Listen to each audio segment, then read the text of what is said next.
Voces por una causa, el podcast de Entre Culturas con Julia Navarro.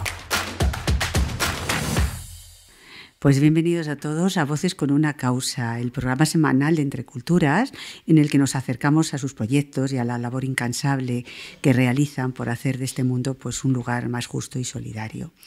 Y esta es una semana muy especial porque me acompaña una voz muy especial, que es la de Dani Villanueva, jesuita, vicepresidente ejecutivo de Entre Culturas y de Alboán, y es el responsable del área de cooperación de la Compañía de Jesús en España. Dani, ¿cómo estás? Fenomenal. ¿Bien de voz? Un lujazo estar aquí, la verdad. Bueno, Entre Culturas se define como una ONG que cree en la educación, que es como una herramienta privilegiada para transformar la sociedad, y dice que trabaja por la justicia social a través de 5 causas. Lo primero que quería saber es por qué estas 5 causas y qué relación tienen entre sí. Y una vez que me diga las 5 causas, vamos a empezar por una de ellas. Bueno, como dices, la verdad es que Entre Culturas nos caracterizamos por la apuesta clara por la educación como instrumento de cambio, y eso sigue estando ahí. Lo que ocurre es que en estos últimos años hemos ido desarrollando como una teoría de cambio, digo yo, que aun basada en la educación hemos encontrado como 5 causas justas que nos sirven como palancas, por así decir, para fomentar ese cambio social y esa justicia que buscamos, ¿no? Y esas 5 causas son el destilado, yo creo, de 20 años de trabajo que vienen a decirnos pues, que trabajando obviamente por la educación, pero también por la vida digna de las personas en movilidad forzosa, que justo acabas de decir, también la justicia socioambiental, la equidad de género y la participación y ciudadanía son como las 5 dimensiones de esa justicia que buscamos, ¿no? Sabemos que al menos trabajando en esas 5 estamos produciendo el impacto y el cambio que queremos. Como acabas de llegar de hacer un viaje, yo creo que muy intenso, has estado en Ucrania, has estado en Polonia, has estado en Rumanía.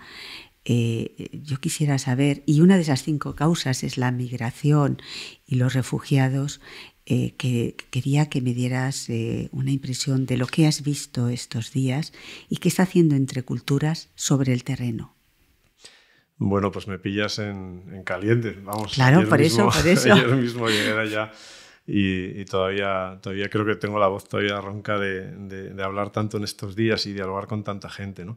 Bueno, vuelvo impactado. Efectivamente, el objetivo era visitar la respuesta coordinada que desde las distintas obras de la Compañía de Jesús estamos dando tanto en Ucrania como en los países limítrofes, y vengo impresionado primero por la resiliencia del pueblo ucraniano, ¿no? La forma en la que están abordando esta contrariedad y la manera en la que las mujeres y los niños y niñas, que es la gente que más me he encontrado, pues están empezando incluso a retornar a la zona del oeste donde hay menos conflicto ahora mismo, ¿no? Luego me he quedado muy, muy sorprendido también de la solidaridad de los pueblos circundantes, ¿no? Sobre todo hablo del pueblo polaco y del pueblo rumano, cómo están realmente transformando cualquier espacio y infraestructura en centros de cuidado de día, centros de acogida, ¿no? Los colegios, las casas. Realmente es impresionante que esto hay una hospitalidad sistémica, por así decir, en estos países que han hecho suya, por así decir, el momento de debilidad de esta población que escapa, ¿no? Yo ya lo decía y lo digo más todavía, estoy convencido de que la movilidad humana, en este caso la movilidad forzosa, ¿no? Es la gran causa de nuestra era. Nos van a juzgar en el futuro, Julia, por cómo abordamos las fronteras hoy en día. Yo estoy convencido que en unos años mirarán atrás y dirán, pero ¿cómo fueron capaces de permitir que ocurrieran semejantes violaciones de derechos, ¿no? Y digamos, fuera prioritario el determinados marcos nacionales a la dignidad, el bienestar y los derechos de las personas, ¿no? ¿Qué te decía la gente? ¿Has podido hablar con ucranianos, con esas mujeres que han salido con lo puesto, con sus hijos de una mano? Bueno, los equipos están trabajando, los proyectos son principalmente crear espacios de cuidado, ¿no? Yo diría que me gustaba pensar que nuestro trabajo en el fondo es crear espacios de posibilidad para que la vida continúe, ¿no? Y en muchas ocasiones en Polonia o en Rumanía es tanto dar hospedaje como crear espacios de atención primaria en la que al final empieza a haber clases, empieza a haber dinámicas, ¿no? Y por lo tanto la vida vuelve como a fluir. Como en el caso de Ucrania, pues son centros de acogida de día que lo que hacen es sostienen durante varios días a familias bien en su éxodo hacia el exilio o bien ahora, algunas en la espera de volver a sus lugares, ¿no? La mayor parte de los refugiados son mujeres con niños y niñas, ¿no? Nosotros priorizamos mucho esas familias con necesidades especiales, ¿no? Porque realmente el número de plazas que manejamos no es tan grande, ¿no? Y de hecho es una intervención bastante costosa. Me quedo con varias anécdotas, ¿no? La primera en Leópolis, en Lviv, donde estuvimos trabajando ahí en los 2 centros de acogida que han bombardeado hace unos días otra vez. Sí, Leópolis, justo ayer hubo todavía otra bomba en el sur de Lviv. Bueno, allí me quedo con el testimonio de una de las asistentes sociales que trabaja para el Servicio Jesuita de Refugiados, ¿no? que nos decía con ojos llorosos que ella se había negado y se negaba a traducir las historias personales delante de los refugiados para evitar volver a revivir el trauma, ¿no? Y a la vez ella pedía atención psicológica también para el staff, ¿no? Del impacto que tenía. Nos contaba en una parte, ¿no? Algunas de las historias y realmente bueno, pues es dramática la situación que está viviendo también nuestro propio personal en terreno, ¿no? Muy difícil acompañar esa desesperanza y esa incomprensión que muestran esos ojos, ¿no? En semejante circunstancia. Otra anécdota me pareció muy interesante también en Galati, en la frontera de Rumanía con Ucrania. Allí sí que estábamos como a 250 kilómetros de Odessa, esa sí era zona ya muy cercana al conflicto y allí las familias no se quieren ir del lado de la frontera, quieren estar allí porque están continuamente conectados por teléfono con sus familiares que aún quedan dentro del país, los padres, los abuelos que están todavía pues muchas veces cuidando las propiedades o tienen que estar por temas militares dentro del país. Y curiosamente había 2 o 3 hombres allí, que son los únicos que me he encontrado, que son gente a la que la guerra pilló trabajando en Europa. Y lo que hacían era venir en sus días libres hasta Galati para poder estar con sus mujeres y sus hijos durante varios días, mientras seguían pendientes del cuidado del resto de la familia en el país, ¿no? Lo mismo, me quedo con las miradas de complejidad, de incomprensión, ¿no? Y luego también de agradecimiento enorme por la solidaridad que hay en todos los lugares, ¿no? En Bucarest tenemos un hotel entero que está acogiendo a 300 refugiados en este momento y cantidad de la dinámica con los niños, en el fondo es seguir el curso escolar online con Ucrania, ¿no? Ir preparándoles, en este caso en el idioma rumano, para poder escolarizarles en septiembre si es que de verdad la crisis se va a alargar más allá, ¿no? Y ahí hacían muchísimo dibujo, ¿sabes? Que en estos contextos se utiliza mucho la expresión, el arte y el dibujo en los niños, sobre todo para que puedan expresar lo que van viviendo, ¿no? ¿Y qué dibujan? Y había un dibujo que no me olvidaré, que es de una niña con un paraguas y la profe había escrito debajo un texto que decía gracias Rumanía por vuestra acogida y amabilidad, bajo vuestro paraguas no sentimos miedo. Bueno, es que no sé, se encoge el corazón de escuchar estas cosas, ¿no? Entre Culturas es una organización global de entendimiento entre culturas, entre distintos países. ¿En cuánto se encuentra en estos momentos? ¿Y cómo concebís esta sociedad tan interconectada en estos momentos? Bueno, yo creo que como ONGs de cooperación al desarrollo tenemos una tendencia natural a lo internacional, a la cooperación tradicionalmente entendida, que luego no es todo lo que hacemos como espero que nos dé tiempo a explicar, ¿no? Pero en este momento estamos en 38 países. Tenemos unos 178 proyectos en marcha en el último año, ¿no? y lo que más nos enorgullece pues, es la cifra de unas 341.487, que son las personas a las que pudimos ayudar, acompañar, servir el año pasado, ¿no? Esa es un poco la dimensión del alcance de los proyectos de Entre Culturas. Y los más importantes siguen siendo la educación. Siempre la teoría de cambio de fondo es el que favoreciendo el acceso a la educación y desde el concepto de la escuela como centro de la transformación, incluso también de las comunidades, estamos favoreciendo el desarrollo. En el fondo la intuición es la de Velaz, el fundador de Fe y Alegría, ¿no? Que en el fondo es decir, y logrando mejorar la calidad de la educación pública es la mejor manera de contribuir al desarrollo de un país. Y eso que antes había que explicarlo, ahora gracias a Dios es ya un lugar común en el mundo del desarrollo. Ya se acepta, es el ODS número 4.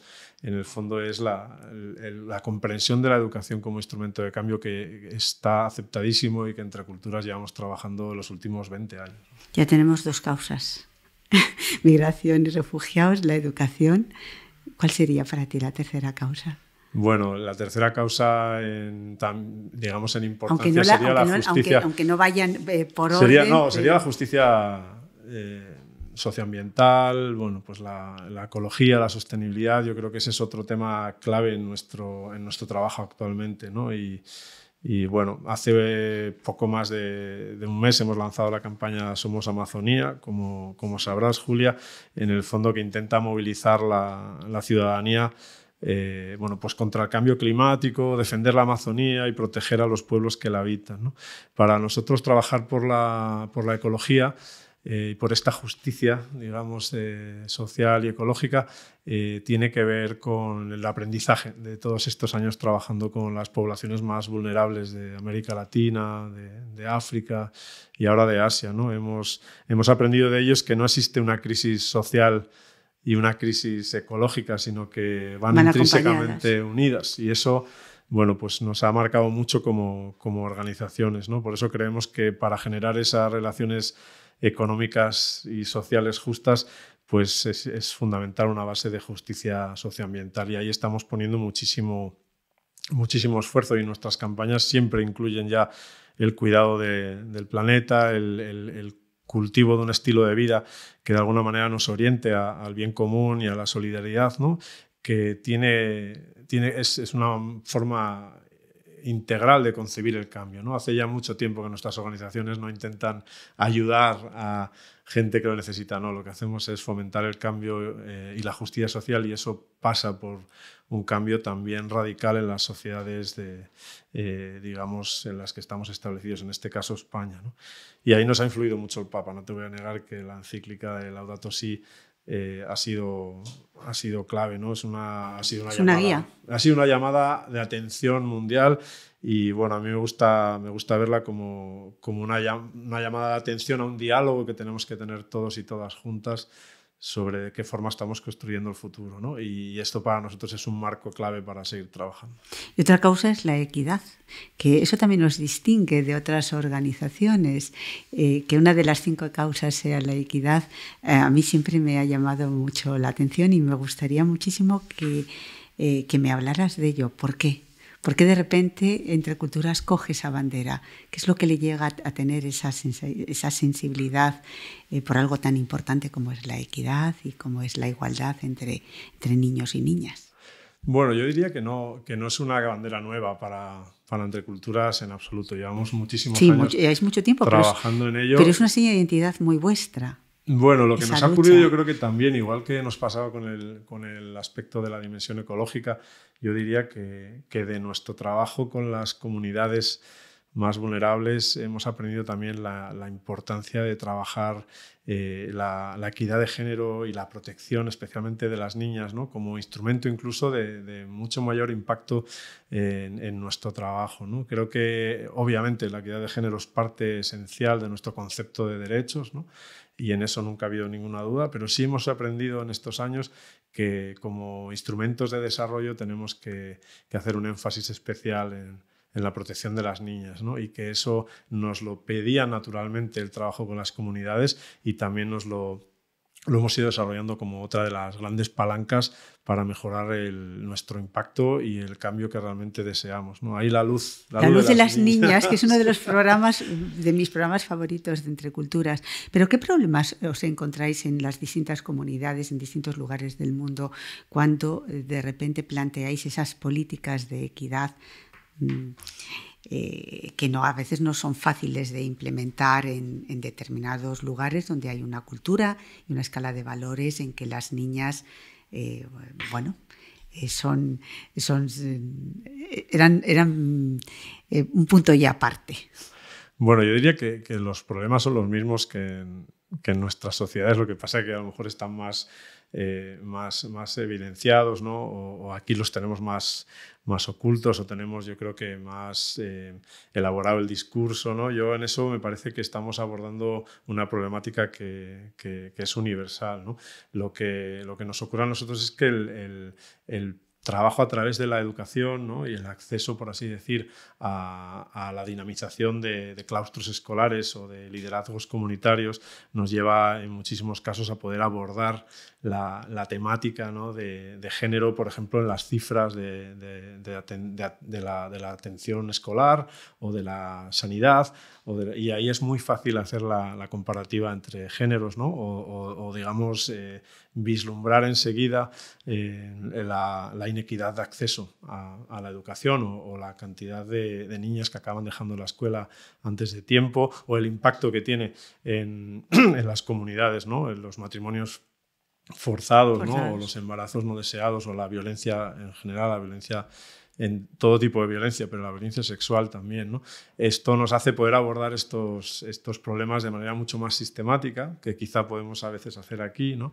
Y bueno, pues Salud de las Niñas ha sido, sin duda alguna, uno de esos, bueno, pues una de estas joyas. Yo sé que a ti te encanta, sí, ¿no? Pero ahí, niñas, bueno, sí. Es como, yo diría que es como la silla roja hace 10 años, pues hay ocasiones en las que hay campañas que de golpe ponen nombre a intuiciones de manera extraordinaria y que aunan proyectos, denuncia, y a la vez vehiculan, por así decir, nuestra identidad y como una especie de señal de esperanza y de dignidad. Y cuando eso sale, entonces es como que de golpe se da la mejor sinergia que se puede dar en nuestras organizaciones, ¿no? ¿Qué resultados ha tenido este programa de la luz de las niñas?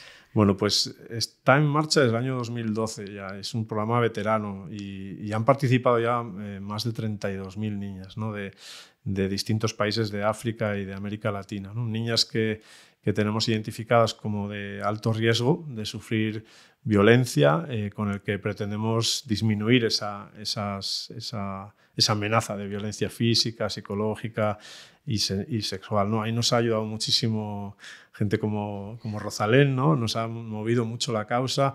Hoy en día, bueno, pues acaba de lanzarse en Congo, comenzó en Guatemala.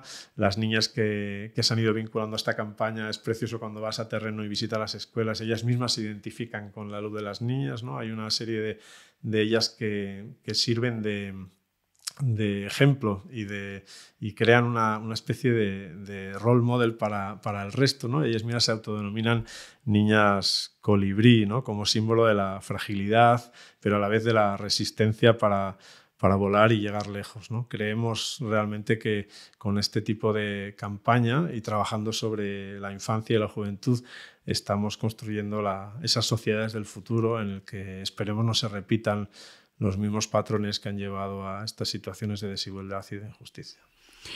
Y estamos hablando de toda la dimensión internacional que tiene Entre Culturas, que sin duda es muy importante, pero ¿y aquí? ¿Qué hace Entre Culturas en España? ¿Qué hace en nuestro país? Bueno, la verdad es que Entre Culturas, eso, principalmente se nos identificaba en su tiempo como cooperación internacional y es la bandera más grande que tenemos, pero bueno, realmente no tendría sentido nuestro trabajo sin la presencia en la sociedad española. Como te decía antes, creemos firmemente que el cambio global pasa por la transformación honda de nuestras sociedades locales, ¿no?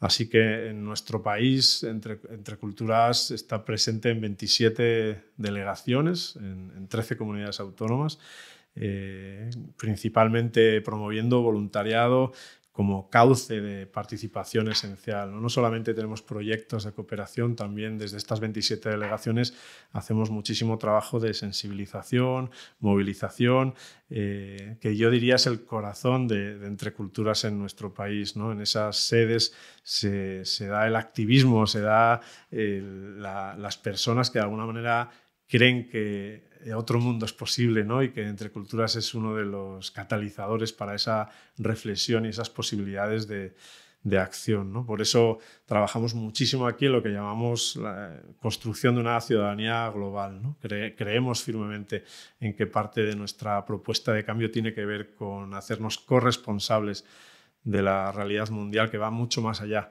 de la que yo experiencio, por así decir, en primera persona, ¿no? Por eso queremos ayudar a que la ciudadanía sea crítica, sea consciente, sea comprometida, responda a los grandes retos globales, ¿no? Y bueno, por eso también lo hacemos a través de cantidad de colegios. Creo que estamos alrededor de los 700 centros educativos aquí en España. Trabajamos con una red de más de 5.000 jóvenes en la que hay casi 790 docentes que nos ayudan a trabajar.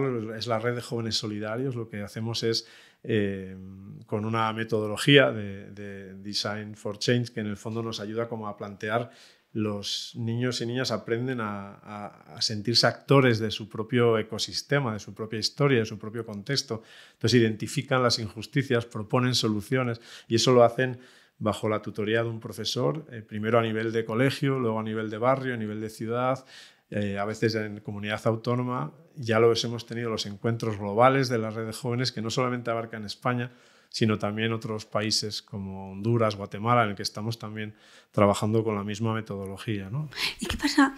Porque antes hablábamos de los migrantes, hablábamos de Ucrania, pero ¿qué pasa con esos refugiados que llegan aquí, de otros países?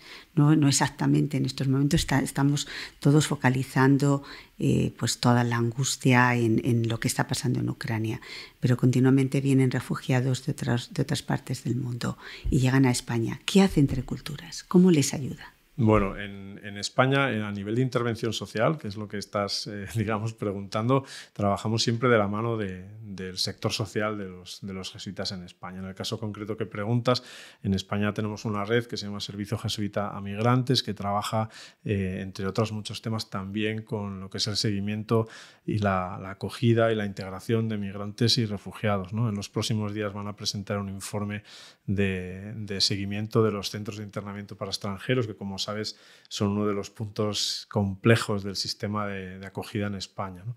Los refugiados tienen solamente, digamos, 3 salidas. Una es integrarse en la sociedad a la que llegan, la otra es reasentarse en un tercer país que les acoja, y la otra es volver a su país, ¿no? Y eso nosotros normalmente trabajamos mucho en la acogida y la integración de migrantes y refugiados, ¿no? Que es muy difícil la integración, ¿no? Es uno de los capítulos en el que se necesitan más apoyo.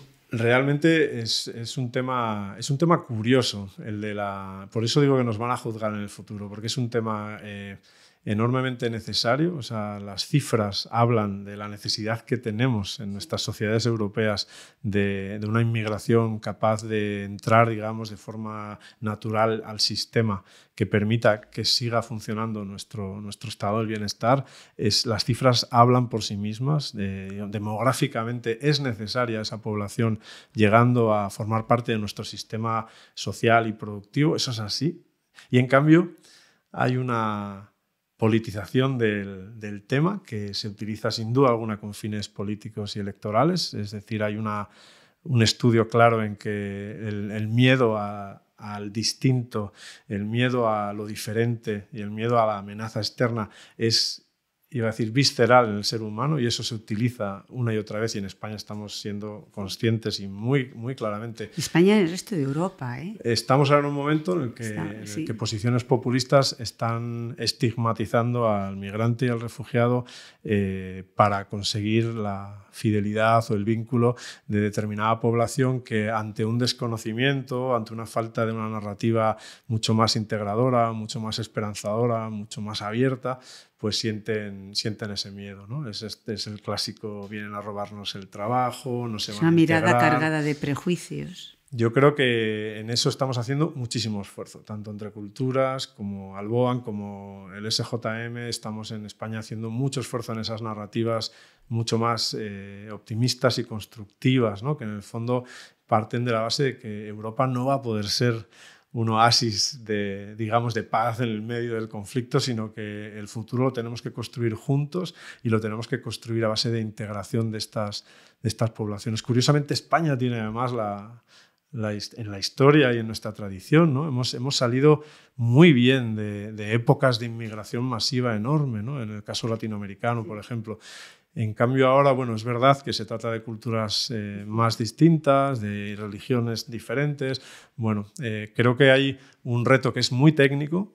No es un reto de narrativa, es un reto muy técnico, que es encontrar las soluciones mejores para producir la integración de, en concreto, este tipo de culturas y cosmovisiones, ¿no? Y luego hay un reto que sí que creo que nos toca a nosotros más de lleno, que es el de la sensibilización social y la narrativa, para poder comprender que necesitamos de ellos también y de ellas para poder construir la Europa que soñamos a futuro, ¿no? Y ya sé que suena un poco egoísta, pero ahora mismo es una narrativa que tiene que apelar también a aquellos que defienden el uso de las vallas y de las fronteras cerradas, como en el fondo yo digo, estamos retrasando y digamos, aumentando las posibilidades de conflicto a futuro, ¿no? Lo sabemos todos, también los políticos saben que el Frontex y las vallas no son la solución, pero seguimos utilizándolas porque temporalmente parece que aliviaran, cuando en el fondo lo que estamos haciendo es redirigir los flujos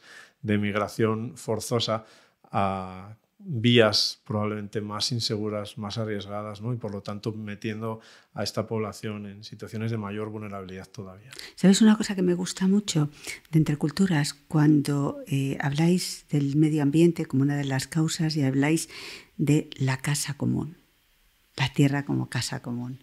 Me parece un concepto realmente hermoso.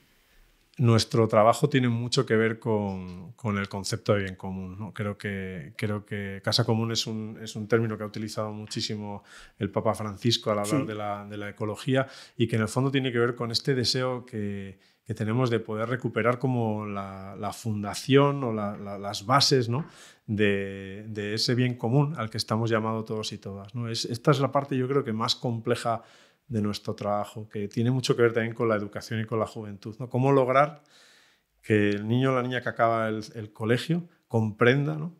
Que del bien de la sociedad, del bien de todos también depende el mío, ¿no? Y que no se trata de una competencia de suma cero en el que si yo gano, para que yo gane tienen otros que perder, sino que hay una necesidad básica de trabajar por el bien común para realmente salir adelante como sociedad, que incluso de manera egoísta existe una necesidad de comprender esa especie de empatía por el bien común, porque si no, es imposible plantear una vida con propósito, una vida de sentido y un futuro con probabilidades, ¿no? de éxito. Para eso nuestro trabajo está focalizadísimo en recuperar ese sentido de humanidad común, ese sentido de casa común, que lleve como a los jóvenes a comprender, ¿no? Que esa es la solidaridad que buscamos, esa idea de, en el fondo, nuestro futuro nos lo jugamos juntos, ¿no? Y por eso es importante también comprometerme con la causa de los demás, aunque no los vea y no estén aquí, ¿no? Por eso mi estilo de vida tiene que cambiar.